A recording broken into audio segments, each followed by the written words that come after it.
नमस्कार, आपके साथ मैं हूं अंजना ओम कश्यप और ब्लैक एंड व्हाइट में आपका स्वागत है। नमस्कार, मैं हूं अंजना 2.0 और मेरी तरफ से भी खबरों के इस विश्लेषण में आपका स्वागत है।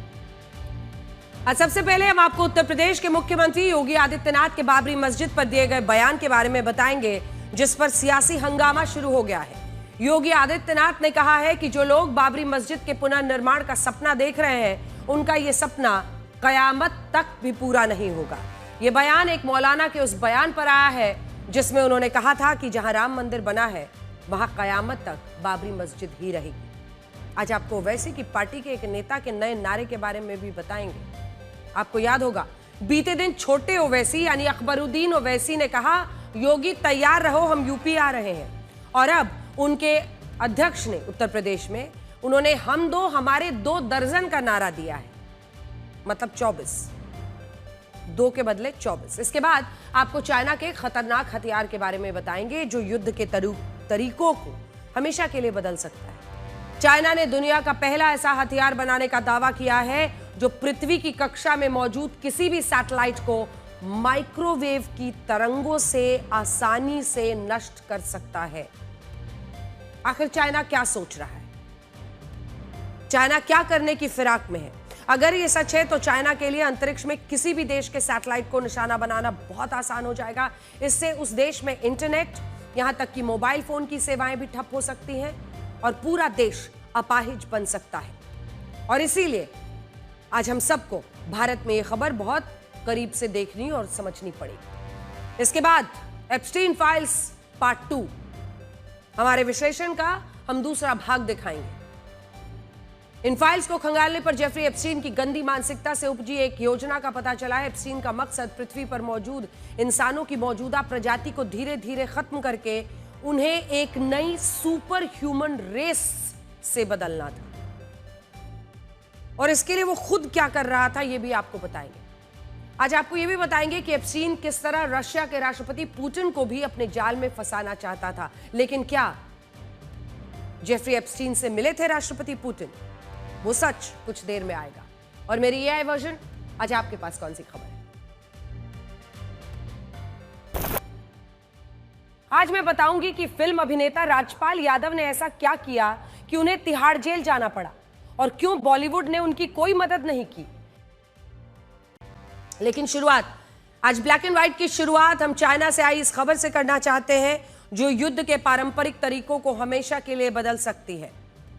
यह खबर हम सबको बहुत ध्यान से देखनी चाहिए। चाइना ने दुनिया का पहला ऐसा हथियार बनाने का दावा किया है जो पृथ्वी की कक्षा में मौजूदा किसी भी सैटेलाइट को, कोई भी सैटेलाइट, उसको माइक्रोवेव की तरंगों से आसानी से नष्ट कर सकता है।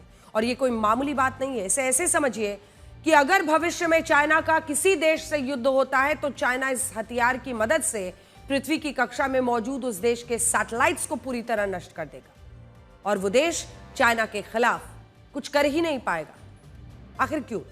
इस हथियार को हाई पावर माइक्रोवेव वेपन कहते हैं जो किसी बॉम्ब या मिसाइल की तरह काम नहीं करता। इसके बजाय यह हथियार एक माइक्रोवेव मशीन की तरह होता है जो अंतरिक्ष में माइक्रोवेव की शक्तिशाली तरंगें छोड़कर पृथ्वी की निचली कक्षा में मौजूद सैटेलाइट्स के इलेक्ट्रॉनिक सिस्टम को जाम कर सकता है या उन्हें जलाकर खराब भी कर सकता है। अभी तक हम और आप माइक्रोवेव सुनते ही माइक्रोवेव अवन की चर्चा करते थे जो लोग अपने घरों में रखते हैं खाना गर्म करने के लिए। लेकिन यही माइक्रोवेव्स अंतरिक्ष में छोड़कर कितने खतरनाक हो सकते हैं, यह चाइना साबित कर रहा है। चाइना ने इस हथियार के लिए एक कॉम्पैक्ट ड्राइवर भी बनाया है जो पूरे 1 मिनट तक 20 गीगावाट की असाधारण शक्ति देने में सक्षम है। यानी चाइना दावा कर रहा है कि उसका यह हथियार 1 मिनट तक 3000 हाई एनर्जी पल्स देने में सक्षम है, जिसका मतलब यह होता है कि चाइना अपने इस हथियार से 1 मिनट में 3000 जोरदार झटके मार सकता है और इन झटकों से अंतरिक्ष में मौजूद सैटेलाइट्स के इलेक्ट्रॉनिक सर्किट, सेंसर और कम्युनिकेशन सिस्टम को बंद या ओवरलोड किया जा सकता है। इससे क्या क्या होगा सोचिए। कम्युनिकेशन के जितने तरीके हैं, मोबाइल वगैरह, वो सब ठप पड़ जाएंगे पूरे देश के। लेकिन इससे पहले रशिया ने इसी तरह का साइनस 7 नाम का एक हथियार बनाया था जो सिर्फ 1 सेकंड ही चल सकता था और इस 1 सेकंड में ये कुल 100 झटके मारने में सक्षम था। लेकिन चाइना का दावा है कि उसका ये हथियार पूरे 1 मिनट तक कुल 3000 झटके मारेगा और इन शक्तिशाली तरंगों से कोई भी सैटेलाइट बच नहीं पाएगा। चाइना का यह भी कहना है कि उसका यह हथियार सिर्फ 4 मीटर लंबा है, इसका वजन भी सिर्फ 5000 किलोग्राम है, जिसकी वजह से इस हथियार को सैन्य ट्रकों, युद्धपोत लड़ाकू विमानों या यहां तक कि अंतरिक्ष में ही मौजूद किसी सैटेलाइट पर भी फिट किया जा सकता है। और अगर ऐसा हो जाता है तो चाइना के लिए अंतरिक्ष में रहकर किसी भी देश के सैटेलाइट को निशाना बनाना बहुत आसान हो जाएगा। इसके अलावा स्टारलिंक के जो सैटेलाइट्स युद्ध की स्थिति में किसी भी सेना के काम आ सकते हैं, उन सैटेलाइट्स को भी इस हथियार से उड़ाया जा सकता है। इस वक्त पृथ्वी की निचली कक्षा में 10,000 से ज्यादा सैटेलाइट सक्रिय है, 10,000 से ज्यादा सैटेलाइट्स, जिनमें 6,700 सैटेलाइट्स का काम सिर्फ निगरानी करना है। और ऐसे में चाइना का यह हथियार इन सभी सैटेलाइट्स के लिए बड़ा खतरा बनने वाला है और इससे आपको यह भी समझ आएगा कि अब भविष्य के युद्ध किस तरफ बढ़ रहे हैं। आज से 200-300 साल पहले तक सभी युद्ध रणभूमि या समुद्र में नौसेना के जरिए लड़े जाते थे। इसके बाद पारंपरिक युद्ध का तरीका बदला और यही युद्ध हवा में लड़ाकू विमानों के जरिए लड़े जाने लगे। और अब आज जिस युग में हम जी रहे हैं, तब यही युद्ध missile, rocket, combat drones, air defence system के जरिए लड़े जाते हैं। लेकिन भविष्य के युद्ध अंतरिक्ष से लड़े जाएंगे और इन युद्धों में वो होगा जिसकी आप कल्पना भी नहीं कर सकते। इस पर हमने आर्टिफिशियल इंटेलिजेंस की मदद से आपके लिए एक वीडियो बनाया है और इससे आप ये समझ पाएंगे कि अगर किसी किसी भीषण युद्ध में सैटेलाइट्स को माइक्रोवेव की तरंगों से नष्ट किया जाता है तो क्या होगा।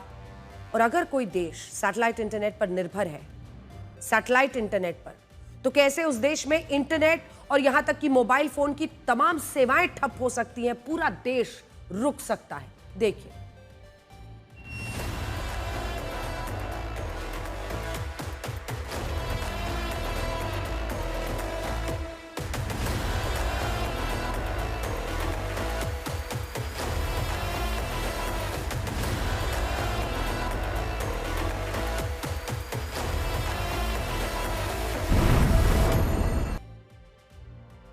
अब चाइना ने यह हथियार ऐसे वक्त में विकसित किया है जब हाल ही में अमेरिका ने यह ऐलान किया है कि वह अंतरिक्ष में space based missile defence system बनाएगा और इसे गोल्डन डोम कहा जाएगा। यानी ऐसा मिसाइल डिफेंस सिस्टम होगा जो अंतरिक्ष से ही अमेरिका की तरफ आने वाली जितनी भी मिसाइलें हैं उनको इंटरसेप्ट करके उन्हें हवा में ही नष्ट कर देगा। इसके अलावा भारत भी इस दौड़ में पीछे नहीं है। चाइना की तरह भारत का DRDO भी हाई पावर माइक्रोवेव हथियार विकसित कर रहा है और हमारा लक्ष्य है कि हम इसे 5 किलोमीटर तक प्रभावी बनाना चाहते हैं। और सबसे बड़ी बात यह है कि हम इस हथियार को खुद विकसित कर रहे हैं। वैसे आज सबसे पहले हमने आपको यह खबर इसलिए दिखाई ताकि आप ये समझ पाएं कि अब युद्ध के पारंपरिक तरीके बदल रहे हैं और अब आने वाले वक्त में युद्ध आधुनिक हथियारों से लड़ा जाएगा और इन युद्धों में सैनिकों की भूमिका बहुत सीमित रह जाएगी। और खास तौर पर ईरान और अमेरिका के मद्देनजर एक तरफ बातचीत और दूसरी तरफ तनातनी, जो हालात पैदा हो रहे हैं वो अच्छे संकेत नहीं दे रहे हैं। इसीलिए तकनीक का और भविष्य में युद्ध का जो इस्तेमाल होगा वहां से हमने शुरुआत की। और आपको उत्तर प्रदेश के मुख्यमंत्री योगी आदित्यनाथ के उस बयान के बारे में बताते हैं जिस पर काफी राजनीति हो रही है। जगह बाराबंकी। मुख्यमंत्री योगी आदित्यनाथ ने कहा कि जो लोग बाबरी मस्जिद के पुनर्निर्माण का सपना देख रहे हैं उनका यह सपना कयामत तक भी पूरा नहीं होगा। और उन्होंने यह भी कहा कि जो कानून को तोड़ेगा उसे वो जहन्नुम का रास्ता खुद दिखाएंगे। सुनिए। हम लोगों ने कहा था ना कि रामलला हम आएंगे, मंदिर वहीं बन गया ना, मंदिर अयोध्या में। कोई संदेह है?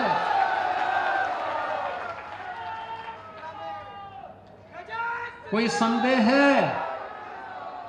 और हम आज फिर इस बात को कह रहे हैं कि कयामत के दिन तक भी कभी, कयामत का दिन तो कभी आना ही नहीं है और इसलिए बाबरी ढांचे का पुनर्निर्माण कभी होना ही नहीं है।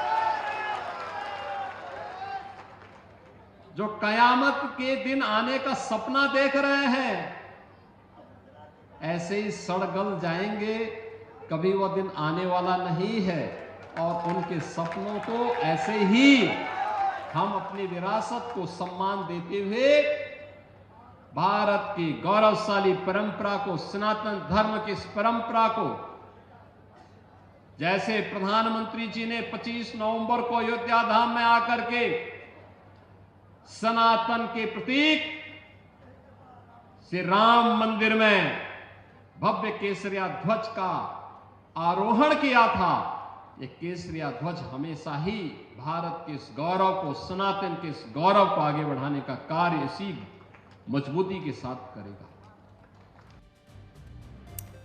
मुख्यमंत्री योगी आदित्यनाथ का यह बयान तब आया है जब इससे पहले उत्तर प्रदेश के एक मौलाना जर्जिश अंसारी ने यह कहा था कि अयोध्या में जिस स्थान पर राम मंदिर का निर्माण हुआ है उस स्थान पर कयामत तक बाबरी मस्जिद ही रहेगी और वो भगवान राम के मंदिर को स्थान पर कभी स्वीकार नहीं करेंगे। सुनिए। हम उसको बाबरी मस्जिद पहले भी मानते थे, आज भी मानते हैं और कयामत की सुबह तक उसको बाबरी मस्जिद मानते रहेंगे।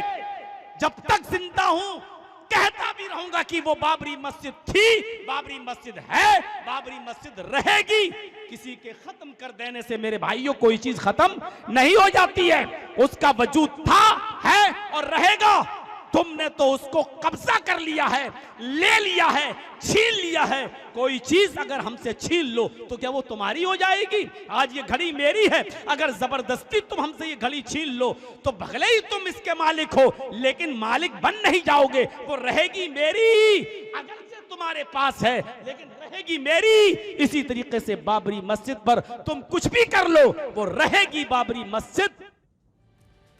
जिस वक्त उत्तर प्रदेश में बाबरी मस्जिद को लेकर यह राजनीति हो रही है, उसी वक्त पश्चिम बंगाल के मुर्शिदाबाद में हुमायूं कबीर कल यानी 11 फरवरी से अयोध्या जैसी बाबरी मस्जिद का निर्माण शुरू करा रहा है। उनका यह भी कहना है कि कल दोपहर 12 बजे जब इस मस्जिद का निर्माण शुरू होगा तब इससे पहले 1200 लोग पवित्र कुरान का पाठ पढ़ेंगे और इसके बाद बाबरी मस्जिद के लिए पहली ईंट रखी जाएगी। हुमायूं कबीर यह भी दावा कर रहे हैं कि इस मस्जिद को बनाने के लिए कुल 300 करोड़ रुपए खर्च होंगे और यह मस्जिद कुछ इस तरह की दिखाई देगी।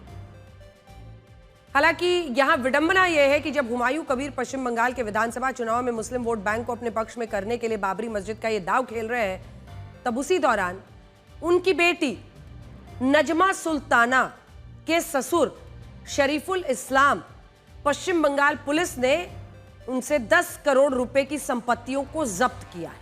और जानते हैं शरीफुल इस्लाम पर आरोप क्या है?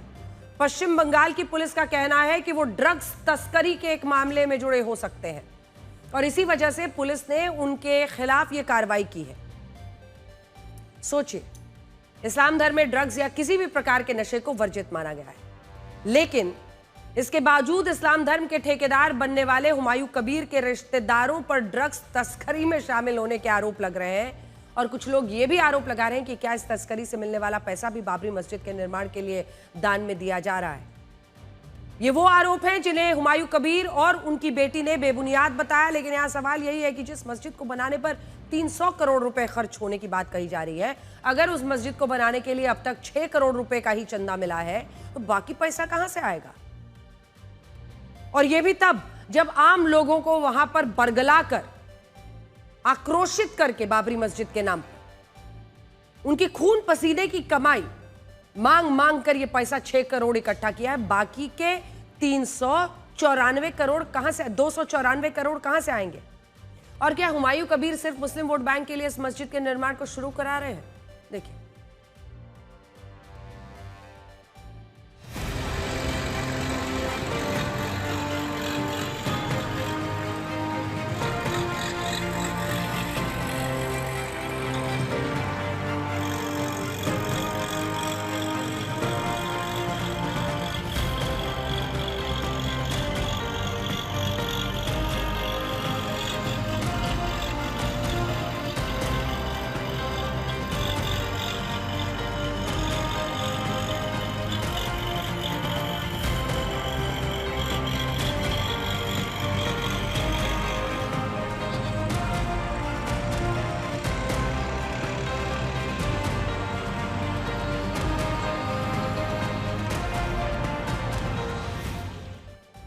इस मस्जिद के कारण विश्व हिंदू रक्षा परिषद के कार्यकर्ताओं ने मुर्शिदाबाद तक मार्च निकालने का ऐलान किया था और ये कहा था कि वो किसी भी कीमत पर इस मस्जिद का निर्माण नहीं होने देंगे। लेकिन आज लखनऊ में इन प्रदर्शनकारियों को पुलिस ने आगे बढ़ने से रोका, लखनऊ में ही रोक दिया और उन पोस्टर्स को भी हटा दिया गया जिन पर यह लिखा था कि बाबरी को फिर से गिराया जाएगा।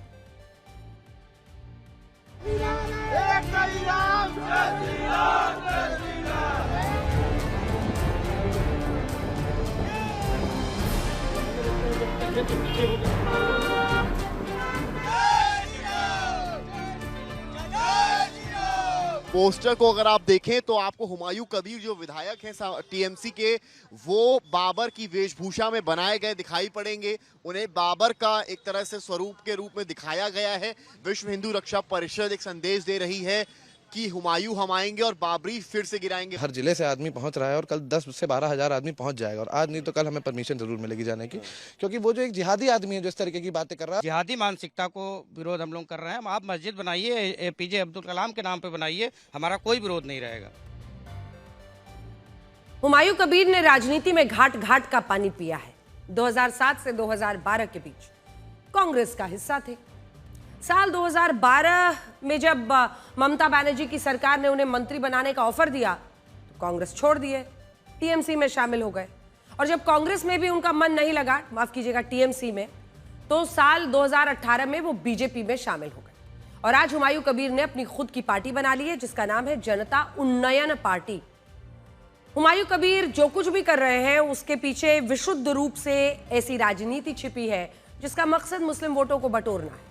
लेकिन आज हमारा सवाल यह है कि क्या वोटों के लिए ऐसी राजनीति करना जायज है जो सांप्रदायिक सौहार्द को भी नुकसान पहुंचाती हो और देश की धर्मनिरपेक्षता के सामने भी एक नया संकट पैदा करती हो। खैर, हमारे देश में ऐसी राजनीति सिर्फ एक नेता या एक व्यक्ति द्वारा नहीं की जाती है और इस बात को आप हमारे अगले विश्लेषण से भी समझ सकते हैं। उत्तर प्रदेश के मुरादाबाद में असदुद्दीन ओवैसी के जो पार्टी है AIMIM, उनके अध्यक्ष है शौकत अली। शौकत अली ने मुसलमानों की जनसंख्या बढ़ाने को लेकर एक विवादित नारा दिया और यह नारा है हम दो हमारे 2 दर्जन, यानी हम 2 और हमारे 24 बच्चे। आप पहले सुनिए। हमारी आबादी जितना बढ़ेगी इंशाअल्लाह हमारा देश उतना ही मजबूत होगा। तो हम तो आज से एक नारा देंगे कि हम 2 और हमारे 2 दर्जन। हमारे तो अल्हम्दुलिल्लाह 8 बच्चे हैं। कितने? 8 बच्चे हैं अल्हम्दुलिल्लाह। और हमारे बड़े वाले भैया का भी जल्दी इंतकाल हुआ है। आप लोग दुआ करिए अल्लाह सुब्हानहू तआला उन्हें जन्नतुल फिरदौस में आला मकाम अता फरमाए। हमारे बड़े भैया के अल्हम्दुलिल्लाह 16 बच्चे।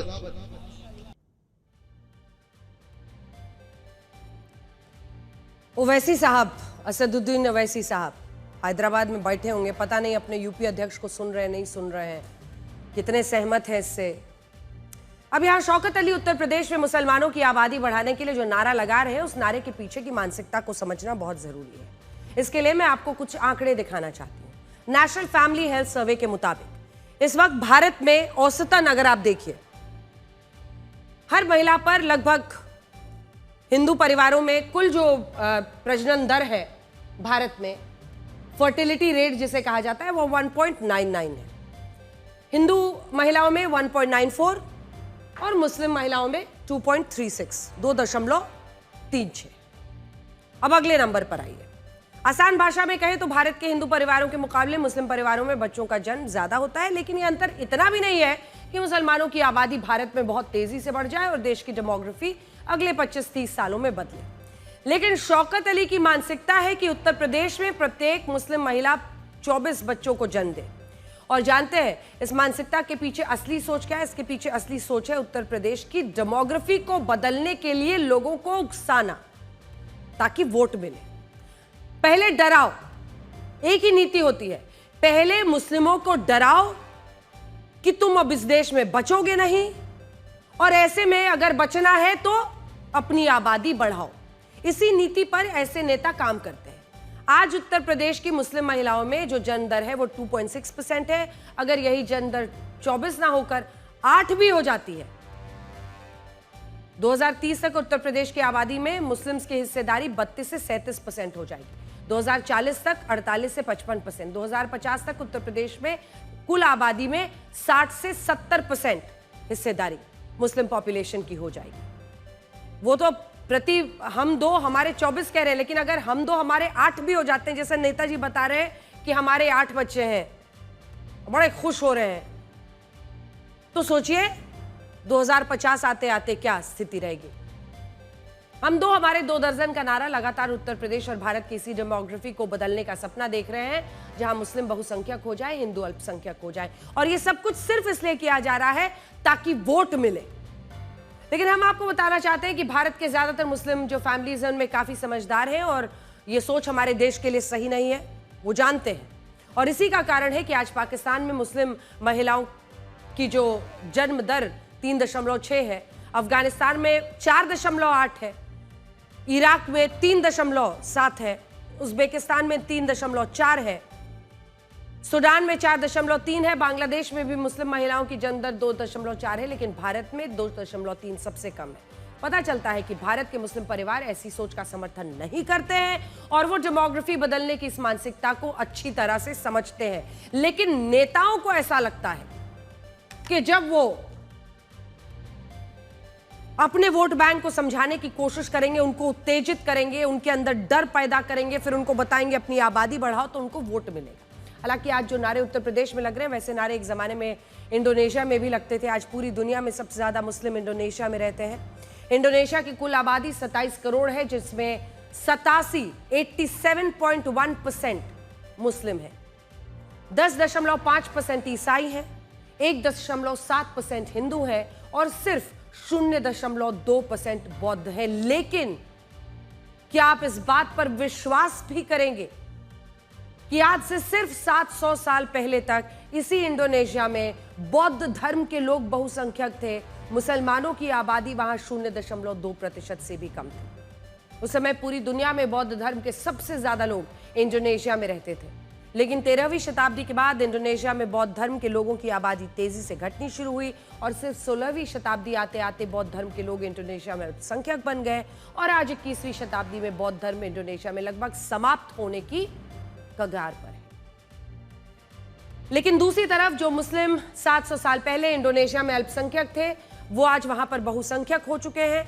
आज पूरी दुनिया में सबसे ज्यादा मुसलमान इंडोनेशिया में ही रहते हैं। क्या आपको पता है ऐसा क्यों हुआ? ऐसा इसलिए हुआ क्योंकि जब इंडोनेशिया में बौद्ध धर्म की आबादी घट रही थी और मुसलमानों की आबादी बढ़ रही थी, तब बौद्ध धर्म के लोगों ने बहुसंख्यक होने का धर्म निभाया और चाहते हुए भी धर्म परिवर्तन और ज्यादा जन्म दर का कभी विरोध नहीं किया। और इस उदार रवैये के कारण ही इंडोनेशिया में बौद्ध अल्पसंख्यक होते चले गए और मुस्लिम बहुसंख्यक। और यही चर्चा और चिंता अब भारत को लेकर व्यक्त की जा रही है। शौकत अली जैसे नेता अपने बयानों के जरिए इस सोच को सबके सामने रख रहे हैं। खैर, आगे बढ़ते आपको ये बताते हैं कि जो उत्तर प्रदेश अब तक अपराधियों की गाड़ी पलटने के लिए चर्चा में रहता था, आज उसी उत्तर प्रदेश में कैसे अर्थव्यवस्था के पलटने की चर्चा हो रही है। आज दिन भर ये खबरें ट्रेंड कर रही हैं। यकीन मानिए, बीमारू राज्य कहे जाने वाले उत्तर प्रदेश ने सबको हैरान किया है। उत्तर प्रदेश की योगी सरकार ने राज्य का इकोनॉमिक सर्वे जारी किया, जिसके मुताबिक अब उत्तर प्रदेश की अर्थव्यवस्था आकार के मामले में पाकिस्तान की अर्थव्यवस्था को भी पीछे छोड़ने वाली है। 25 करोड़ की आबादी वाले पाकिस्तान की कुल अर्थव्यवस्था 35 लाख करोड़ की है, जबकि इतनी ही आबादी वाले भारत के उत्तर प्रदेश राज्य की कुल अर्थव्यवस्था 36 लाख करोड़ रुपए की होने वाली है। और सोचिए, पाकिस्तान तो हमारे सिर्फ उत्तर प्रदेश राज्य से ही पिछड़ने वाला है। यहां बड़ी बात यह है कि साल 2016-17 में उत्तर प्रदेश की कुल अर्थव्यवस्था 13,30,000 करोड़ रुपए की थी, जो साल 2024-25 में सीधा 30 लाख करोड़ रुपए की हो गई। और अब साल 25-26 आते आते यही अर्थव्यवस्था 36 लाख करोड़ रुपए की होने वाली है। यहां सोचने वाली बात यह है कि जब विपक्षी पार्टियां योगी सरकार पर सांप्रदायिक होने का आरोप लगाती हैं, कुछ नेता द्वारा यह धारणा बनाने की कोशिश होती है कि योगी सरकार में सिर्फ हिंदुत्व के मुद्दे पर जोर दिया जा रहा है, तब उत्तर प्रदेश की अर्थव्यवस्था के आंकड़े एक नई कहानी को बयां कर रहे हैं। रिजर्व बैंक ऑफ इंडिया के मुताबिक इस वक्त भारत की अर्थव्यवस्था में महाराष्ट्र, तमिलनाडु के बाद सबसे ज्यादा 9.1% का योगदान उत्तर प्रदेश का है। और इस मामले में उत्तर प्रदेश कर्नाटक गुजरात जैसे राज्यों से आगे निकल गया। इसके अलावा साल 2016-17 में उत्तर प्रदेश में प्रति व्यक्ति आय सालाना जो आय है वो 54,564 रुपए थी, जो 24-25 में 1,09,844 रुपए हुई और 2025-26 में यही प्रति व्यक्ति सालाना आय 1,20,000 रुपए होने वाली है। इसे उत्तर प्रदेश के लिए बड़ी उपलब्धि इसलिए माना जाएगा क्योंकि पहले इसी राज्य के लोग हर महीने औसतन 5,000 रुपए ही कमाते थे, लेकिन अब यही मासिक आय 10,000 रुपए हो गई है। हालांकि आज भी हम इस बात को जोड़ना चाहते हैं कि पूरे देश में प्रति व्यक्ति आय सालाना आय जो है वो 2,58,000 रुपए है, जो इससे लगभग दोगुना है। मौजूदा वक्त में उत्तर प्रदेश की राजनीति ऐसी है कि वहां बुलडोजर, अपराधियों के एनकाउंटर, सांप्रदायिक मुद्दों पर बहस ज्यादा होती है। इन मुद्दों के कारण कई बार उन बातों की चर्चा नहीं हो पाती जो हकीकत में बदलते उत्तर प्रदेश की गवाही दे रहे हैं। और इसीलिए इकोनॉमिक सर्वे की बात, जैसा आप यकीन करेंगे कि आज पूरे देश में जिस राज्य का सालाना बजट सबसे ज्यादा है उनमें उत्तर प्रदेश पहले स्थान पर है। 2025-26 में उत्तर प्रदेश का सालाना बजट 8,33,000 करोड़ रुपए था, जो देश के बाकी सभी राज्यों में ज्यादा था। इसी तरह जिस उत्तर प्रदेश में कुछ साल पहले 15,000 से भी कम कारखाने हुआ करते थे, उसी उत्तर प्रदेश में आज 30,000 से ज्यादा कारखाने हैं। भारत में हर साल जितने मोबाइल फोन्स बनाए जाते हैं उनमें अकेले 55% मोबाइल फोन्स का उत्पादन आज उत्तर प्रदेश में हो रहा है। इसके अलावा आज पूरे देश में गेहूं, धान, गन्ना, आलू, केला, आम, अमरूद, आंवले का सबसे ज्यादा उत्पादन उत्तर प्रदेश में हो रहा है। इनमें भी दूध के उत्पादन के मामले में उत्तर प्रदेश ने नया रिकॉर्ड बनाया और इस उत्पादन में 388 लाख मीट्रिक टन के आंकड़े को पार कर लिया। पर्यटन का मामला, उत्तर प्रदेश भारत का पहला ऐसा राज्य बन गया है जहां पिछले साल सबसे ज्यादा 156 करोड़ लोग आए। यह आंकड़ा देश की आबादी से इसलिए ज्यादा है क्योंकि इनमें बहुत सारे लोग ऐसे हैं जो एक से ज्यादा बार पर्यटन के लिए उत्तर प्रदेश पहुंचे हैं। ये बात सही है कि उत्तर प्रदेश के सामने अब भी बहुत सारे चैलेंजेस हैं, कई चुनौतियां हैं। ग्रामीण क्षेत्रों में स्कूल, अस्पताल, बुनियादी सुविधाओं का अभाव है। लेकिन यह भी सच है कि जब उत्तर प्रदेश में सारी चर्चा और सारी राजनीति बुलडोजर, सांप्रदायिक मुद्दों इन पर सीमित रह जाती है, तब उत्तर प्रदेश एक नए कीर्तिमान को रच रहा है। यहाँ हमें यह भी लगता है कि अब उत्तर प्रदेश को कम करके आंकने की भूल किसी को नहीं करनी चाहिए। ट्रेड डील के बारे में बताते हैं, जिस पर अमेरिका के व्हाइट हाउस ने एक नई फैक्ट शीट जारी की है और अभी इस फैक्ट शीट के 3 बिंदुओं पर काफी विवाद हो रहा है। इनमें पहले बिंदु में यह लिखा है कि भारत ने इस बात पर सहमति जताई है कि वो रशिया से कच्चे तेल की खरीद को पूरी तरह बंद कर देगा और इसी बात को ध्यान में रखते हुए अमेरिका ने भारत पर सजा के तौर पर जो 25% पेनल्टी टैरिफ लगाया था वो उसे वापस लेता है। अब बहुत सारे विपक्षी नेता इस फैसले पर आपत्ति जता रहे हैं, कह रहे हैं कि भारत को अमेरिका के दबाव में आकर रशिया से कच्चे तेल की खरीद बंद नहीं करनी चाहिए थी। ये ट्रेड डील भारत के लिए ट्रैप डील है, ये डील नहीं ढील दी गई है। लेकिन भारत के विदेश मंत्रालय ने कहा है कि वो कच्चे तेल की आपूर्ति को किसी एक देश पर निर्भर नहीं रखना चाहता।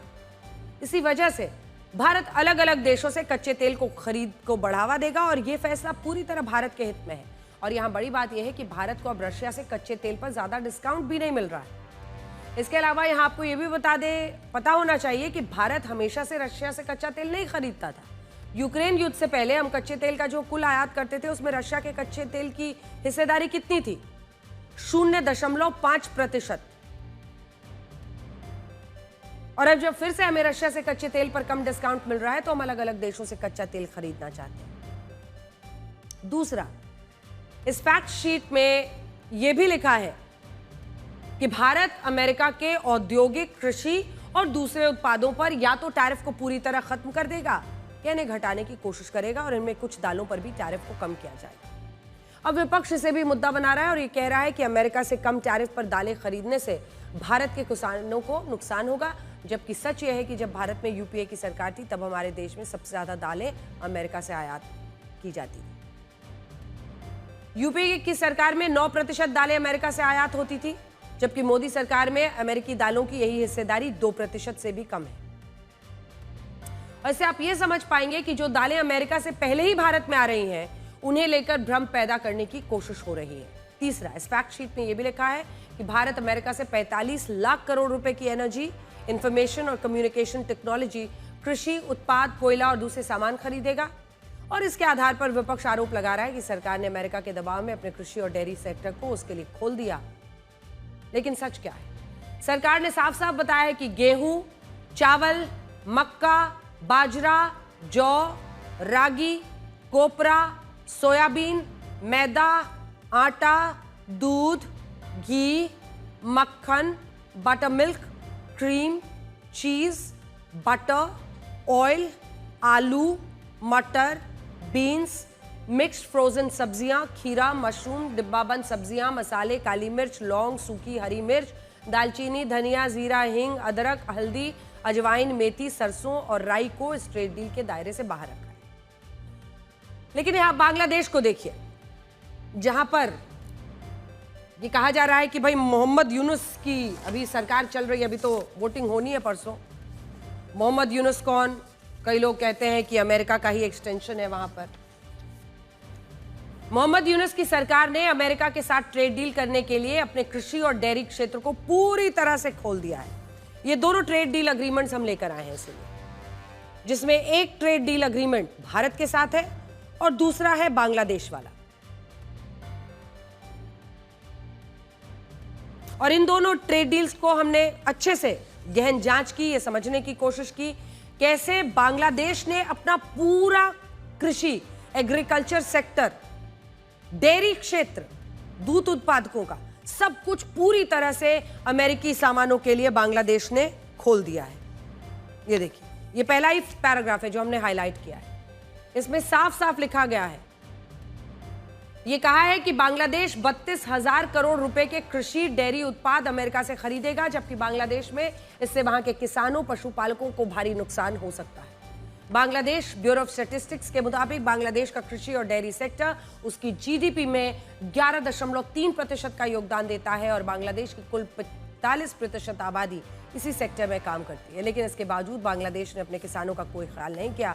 असल में कोई सरकार झुकती कैसे, उसका बड़ा एग्जाम्पल बांग्लादेश है। खैर, इन सबके बीच सोशल मीडिया पर अमेरिका के राष्ट्रपति डोनाल्ड ट्रंप का एक वीडियो काफी वायरल हो रहा है और इस वीडियो के आधार पर कई नेता और लोग ये दावा कर रहे हैं कि राष्ट्रपति ट्रंप ने ऐसा कहा है कि अगर वो बोलेंगे तो प्रधानमंत्री मोदी का राजनीतिक करियर बर्बाद हो जाएगा। लेकिन हम आपको बताना चाहते हैं कि हमने इस वीडियो का फैक्ट चेक किया है, जिसमें ये वीडियो आज का नहीं बल्कि अक्टूबर 2025 का निकला और उस वक्त भी राष्ट्रपति ट्रंप ने ये नहीं कहा था कि वो कुछ बोलेंगे तो प्रधानमंत्री मोदी का राजनीतिक करियर बर्बाद हो जाएगा। उन्होंने कहा था कि मोदी एक महान इंसान है और वो राष्ट्रपति ट्रंप को पसंद करते हैं। यहाँ राष्ट्रपति ट्रंप ने शब्दशः कहा था, Modi is a great man, he loves Trump, I don't want you to take the word love any differently, I don't want to destroy his political career. यानी राष्ट्रपति ट्रंप यहाँ प्रधानमंत्री मोदी और अपनी दोस्ती के संदर्भ में ये बयान दे रहे थे। लेकिन कुछ लोगों ने काट छांट की, लग गए काम पर, इसे आज का बयान बना दिया। उस वीडियो को फेक न्यूज के साथ सोशल मीडिया पर वायरल किया जा रहा है।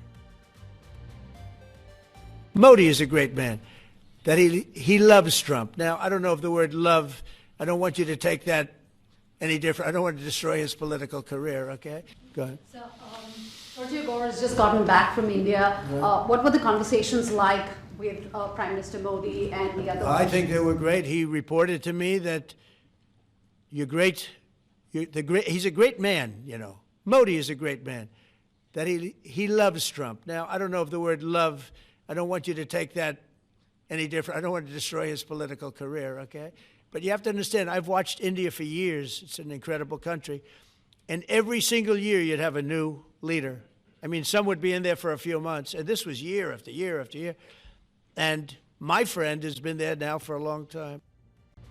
और अब आज हम एप्स्टीन फाइल्स पर अपने खास विश्लेषण का दूसरा हिस्सा दिखाने जा रहे हैं, जिसमें जेफरी एप्स्टीन की विभत्स मानसिकता से उपजी एक योजना का पता चला है। एप्स्टीन की यह योजना अगर सफल हो जाती तो यह पृथ्वी की मौजूदा मानव जाति के लिए एक बड़ा खतरा बन सकती थी। एप्स्टीन का मकसद पृथ्वी पर मौजूदा इंसानों की मौजूदा प्रजाति को धीरे धीरे खत्म करके उन्हें एक नई सुपर ह्यूमन रेस से बदलना था।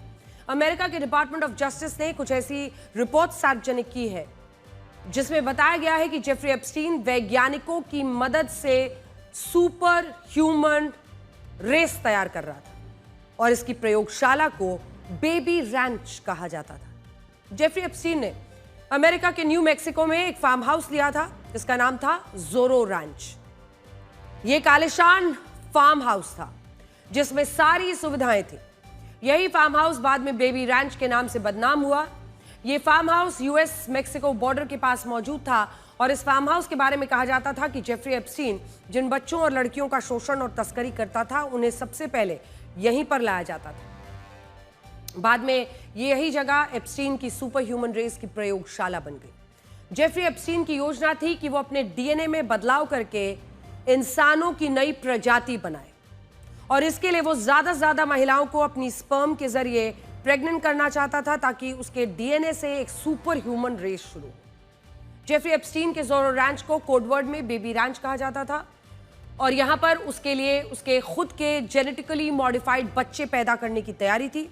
एप्स्टीन का मानना था कि उसके डीएनए में बदलाव होने के बाद उसके जो बच्चे होंगे वो बाकी इंसानों की तुलना में हाई आईक्यू वाले, बेहतर जीन्स वाले बच्चे होंगे, यानी दिमाग से तेज होंगे और देखने में भी अच्छे होंगे और यही बच्चे आगे चलकर कुछ दशकों में मौजूदा कमतर मानव नस्ल की जगह ले लेंगे। जितनी भी विकृतियां इस इंसान से जोड़कर बताई जा रही है उसमें दावा यही है कि ये सब कुछ आरोप इसलिए लग रहा है कि क्योंकि वो अपने आप को बदलकर एक बेहतर स्पीशीज बना रहा था, अपने डीएनए में परिवर्तन करके एक सुपर रेस बनाने की तैयारी कर रहा था। एप्स्टीन फाइल्स में जो रिपोर्ट्स डाली गई हैं उसमें बताया गया है कि जेफरी एप्स्टीन महिलाओं को जोरो रैंच आने का न्योता देता, उसके बाद पैसा ताकत के दम पर उसके जेनेटिकली मॉडिफाइड बच्चे पैदा करने का दबाव डालता था।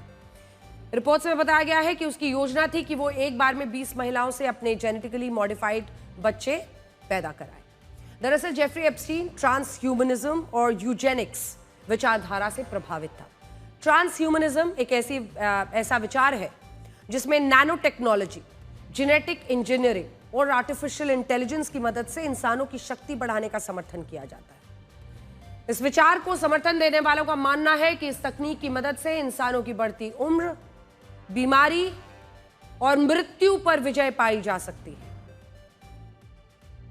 इसके अलावा जेफरी एप्स्टीन की सोच यूजेनिक्स विचारधारा से भी मेल खाती है जिसमें वो अपनी खुद की नस्ल को बेहतर बनाने की योजना पर काम कर रहा था और इसी तरह के विचारों के मानने वाले नाजियों ने जर्मन लोगों को इंसानों की शुद्ध आर्यन रेस कहकर यहूदी नस्ल के लोगों को कमतर बताया और लाखों यहूदियों का नरसंहार किया था। यूजेनिक्स एक ऐसी विचारधारा है जिसमें मानव जाति की नस्लों को दो हिस्सों में बांटकर देखा जाता है। पहला अच्छे गुण वाले इंसान, दूसरा बुरे गुण वाले इंसान।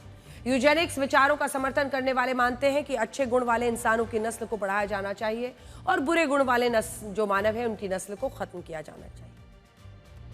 यानी एक ऐसी व्यवस्था बनाई जानी चाहिए जिसमें बुद्धिमान और स्वस्थ लोगों के परिवार ज्यादा बच्चे पैदा करें और बीमार, दिव्यांग और कम पढ़े लिखे परिवारों के बच्चे ना होने दिए जाएं ताकि ये इंसानी नस्ल धीरे धीरे खत्म हो जाए। सोचिए किस तरह की मानसिक सोच और किस तरह की मानसिक विकृति से यह शख्स पीड़ित था। जेफरी एप्स्टीन यूजेनिक्स विचारों को मानने वाला व्यक्ति था, इसलिए वो अपनी नस्ल के ज्यादा से ज्यादा जेनेटिकली मॉडिफाइड बच्चे पैदा करना चाहता था। आज यूजेनिक्स विचारों को नस्लवादी विचारधारा माना जाता है, लेकिन जेफरी एप्स्टीन इन्हीं विचारों की वजह से अपनी नस्ल को सबसे बेहतर मानता था, उसकी संख्या बढ़ाना चाहता था।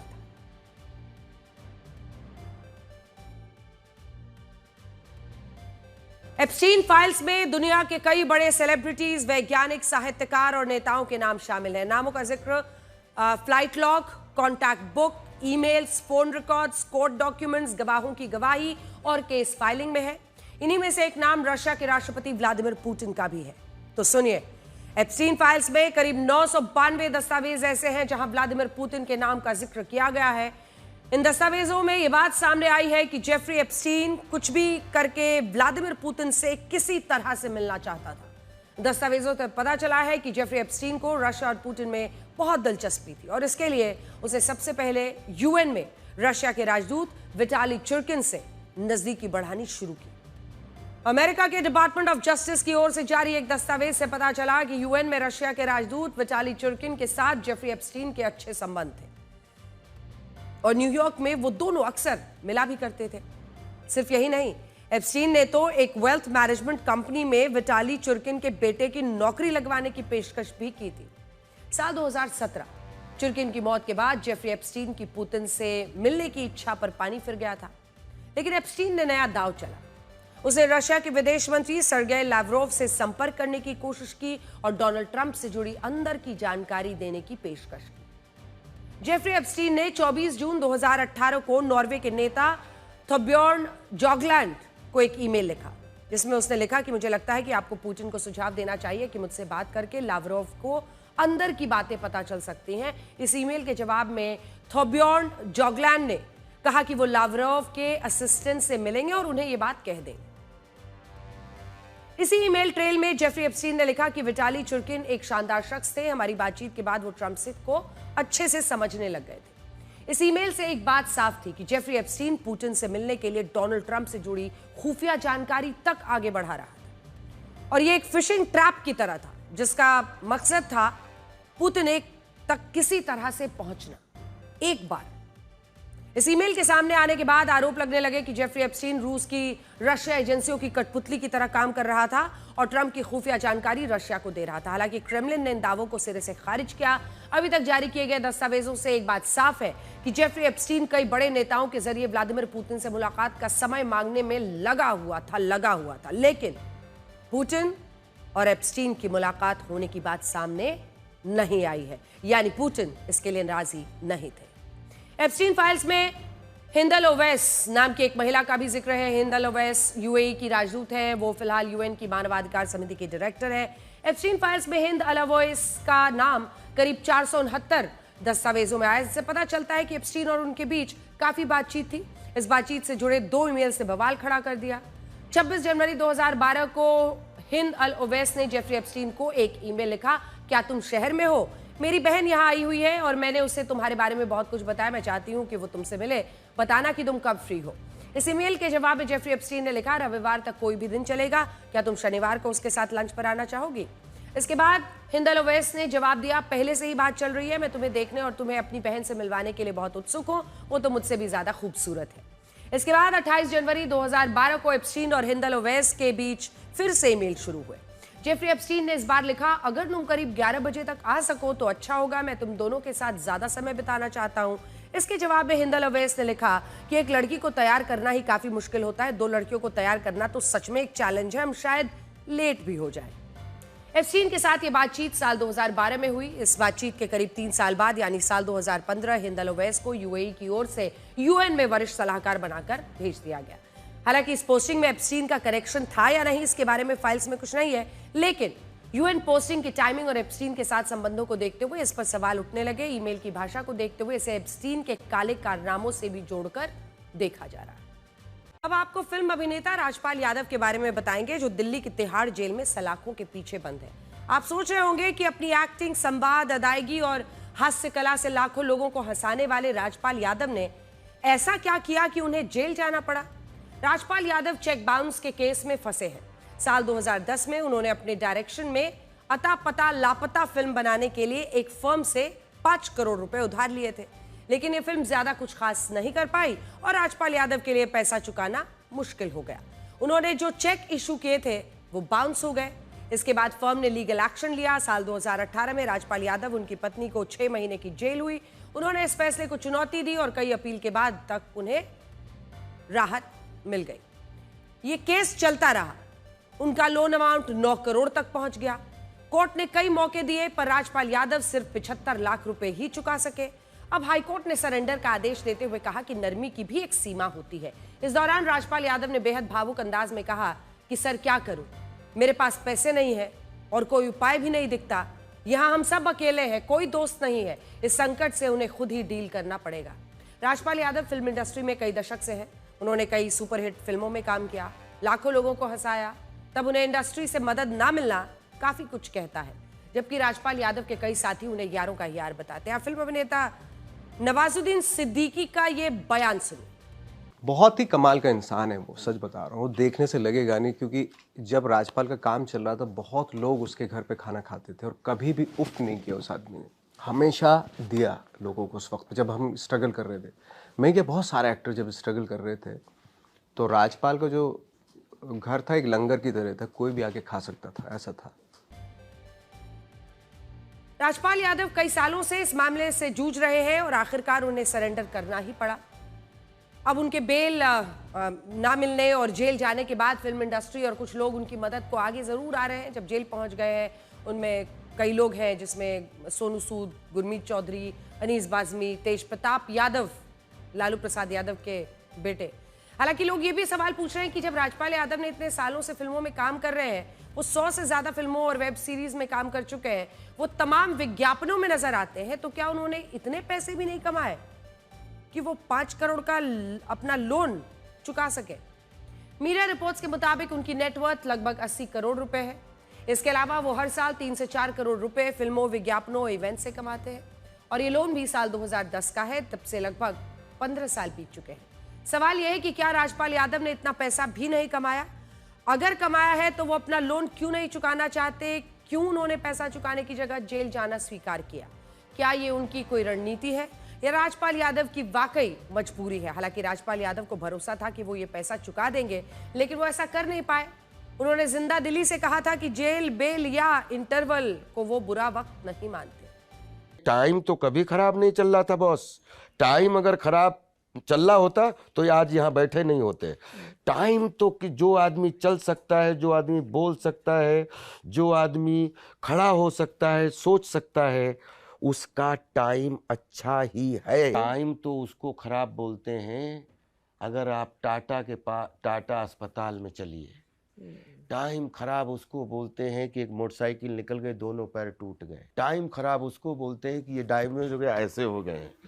ये टाइम खराब है। जो आदमी बोल सकता है, चल सकता है, बैठ सकता है, उठ सकता है, उस आदमी का वो ब्लेस्ड है और उसका टाइम अच्छा ही है, चाहे वो जेल में हो, चाहे बेल में हो, चाहे कहीं इंटरवेल में हो। और अब आपको ब्लैक एंड व्हाइट की इस मुहिम के बारे में बताएंगे जिसका नाम है #LessScreenTime।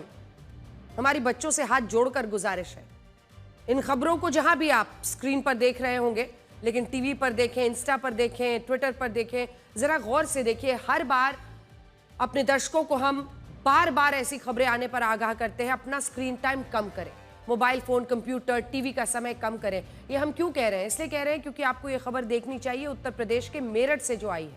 यहाँ एक 22 साल का लड़का अपने मोबाइल पर कोई ऑनलाइन गेम खेल रहा था। उसने कान में लीड लगा रखी थी। गेम खेलते वक्त वो अचानक बेहोश होकर गिर पड़ा। उसे तुरंत अस्पताल ले जाया गया। उसे ब्रेन हैमरेज हुआ था, जिसके बाद उसे दिल्ली रेफर किया गया और इलाज के दौरान उसकी मौत हो गई।